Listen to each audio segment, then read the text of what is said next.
So basically, I thought it would be a good idea to kind of share with you the foundations I have been collecting this summer. If you don't know already, I had a discount from Ulta when I was working there, to the point where if it was buy one get one half off, to me it was really buy one get one free with the discount. So I have been just hoarding foundations and concealers and powders, and I have quite a few. I think I just counted, and I believe I have at least 20 foundations right now, which I know is like way too many. Usually I only have 2 or 3 foundations at a time, but I just started collecting them. I'm probably not going to buy any more because I have so much, but I thought it would be a good idea to go ahead and share with you while I have them and I'm using them, just the foundations I do have. They are all from the drugstore, I believe. So if there's a foundation in particular that you want me to review, I can do that for you, and that way you know what I have. I can give you some initial thoughts because I have kind of sorted them just a bit. But if you want like a in-depth review or just a demonstration of them, leave a comment down below, and what I'll do is I'll try them out for a week or at least a few days, take some notes on them, and then make a video sharing with you the application and on my skin and just my thoughts. So I hope that would be helpful to those of you who want to try foundation and you're not quite sure, so that way you can see what I have, since this is probably going to be the only point in my life where I ever do this because it was so affordable at the time. So I have organized them into 2 bins, and I store them like this in my makeup collection. So I have 2 bins here that I'll try and show you without anything falling out. So these are the newer ones, and they're the ones that I reach for more often.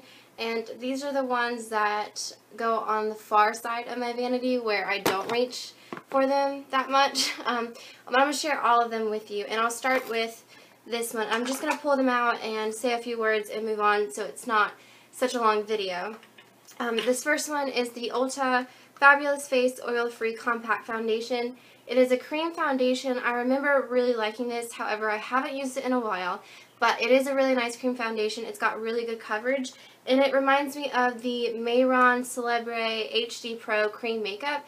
I heard Wayne Goss, makeup artist, talk so much about this, and this cream foundation will last you such a long time because this is extremely pigmented. The only thing that's difficult about this is the color selection, because I'm not quite sure if this matches my skin. It does, but I believe there's a better match out there for me, possibly. Like I said, I haven't used this in a while, so I could be completely wrong here. But these are both really great cream foundations in my opinion.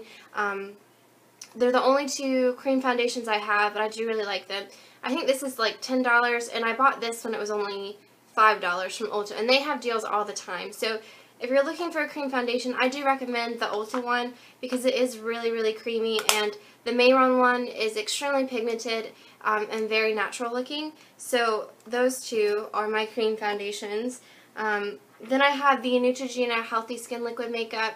I actually just put this in the bin like yesterday morning because I haven't used it in so long, so I know I like it. I know it's a very lightweight, light coverage also foundation, so it's not something I reach for a whole lot, even though I feel like my skin has been really clearing up. I've been using the Clarisonic Mia 2 that I purchased a while ago from Ulta, and I feel like my skin cleared up really, really well. And then I got lazy and I stopped using it, and now I'm like having little bumps, so I'm going to start using it again. But when my skin is really clear, this is something that I would reach for. And then I have the Revlon Color Stay Foundation, and this is for normal to dry skin, and a lot of people say that that's different from the oil combination, but I can't really notice a difference between the 2 because I did have the oil combination, and then now I have the dry, and I feel like they wear the same, and I do have dry skin, so I like this one.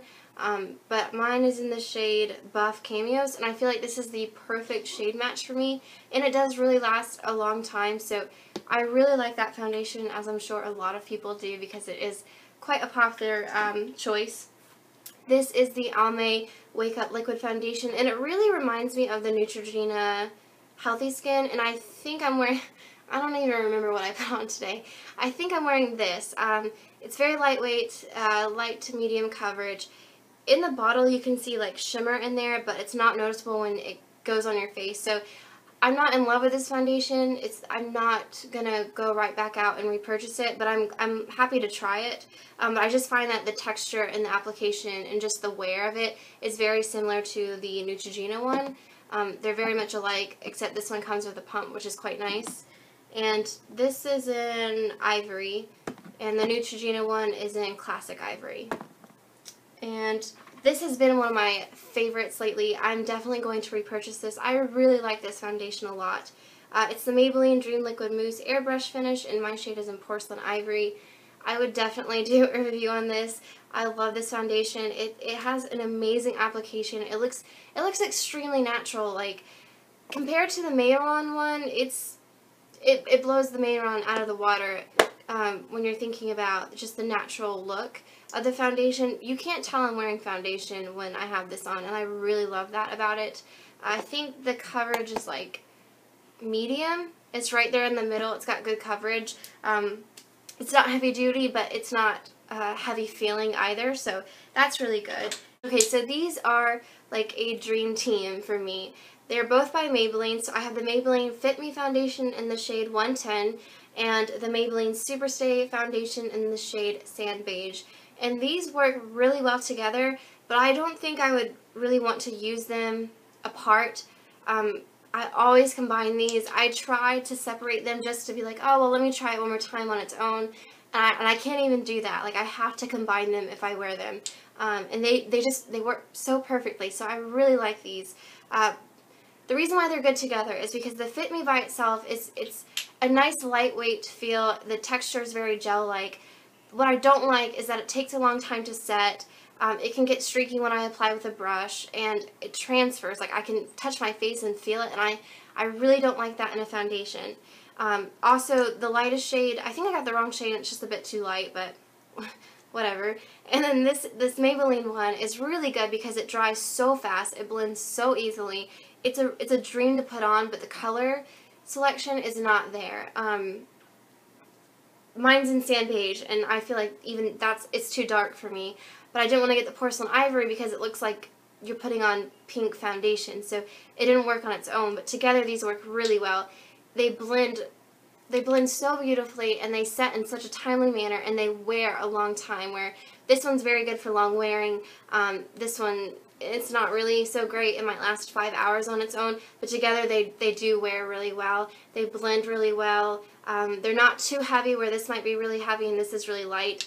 It's like the nice balance in between, and that's all I'm going to say about these two, but I would definitely repurchase these separately just to blend them together because I really like those a lot. And then I have two more in this container. I have the CoverGirl Outlast Stay Fabulous in the shade 810, and I know a lot of people talk about these.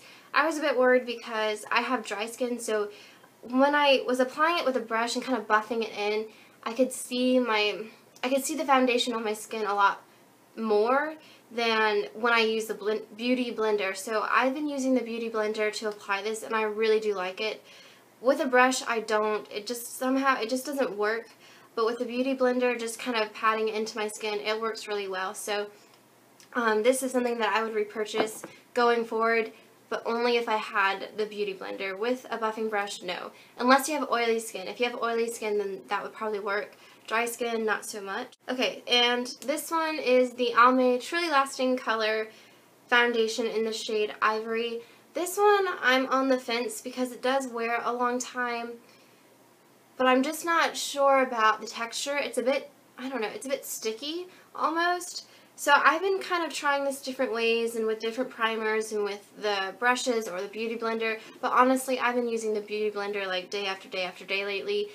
To me it's just the best way for me to apply my foundation. So this one I'm kind of on the fence about. I don't want to give you like an opinion on it yet just because it could change. But if you want to know more about that, I could always do a video. So in this bin I have all these other foundations. They're the ones that I've kind of had for a while, or they're the ones I really don't reach for that often. This one I actually tried the other day, and I decided I don't like this. It's the Rimmel Lasting Finish 25-Hour Foundation in the shade Ivory, and I got it because it's supposed to be long wearing, but it was also supposed to be hydrating and a lightweight feel, but I don't like it. I don't like this at all.